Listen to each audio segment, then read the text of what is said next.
আমার দাবি একটাই যে আমি এই সরকারের পতন চাই, পদত্যাগ চাই। আমি তো নিরাপদ না, আমি আমি আমি নিজেও নিরাপদ কিনা আমি জানি না, আজকে পর আমার কি হবে সেটাও আমি জানি না। কারণ হচ্ছে আমরা যে বিচারই চাই না কেন, কোনো বিচারই সঠিকভাবে আসলে আমরা পাবো না। এই যে 9 দফা দাবি স্টুডেন্টরা দিয়েছে, এই 9 দফা দাবি সরকারের পক্ষে মানা কোনোভাবেই সম্ভব না, তারা কখনো মানবেও না। যদি বলেও যে মানবে, তাহলে সঠিক বিচারভাবে কখনোই মানবে না। তো একটাই ভালো হবে যে সরকার পদত্যাগ করুক, আমি এটাই চাই। দেশ কি আসলে স্বাধীন? আমার তো মনে হয় না স্বাধীন। আমরা কোনো স্বাধীন নাগরিক না।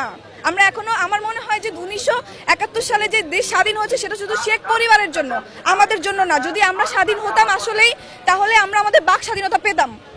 আমাদের কথা বলতে গেলে ভয় পেতে হয়, আমাদের নিজেদের ন্যায্য দাবি আদায় করতে গেলে ভয় পেতে হয়, এভাবে গণহত্যা হতে হয়, আমাদের সবাইকে মরতে হয়, রাস্তাঘাটে আমাদের ভাই বোনদের মরতে হয়। দেশ তাহলে কোথায় স্বাধীন?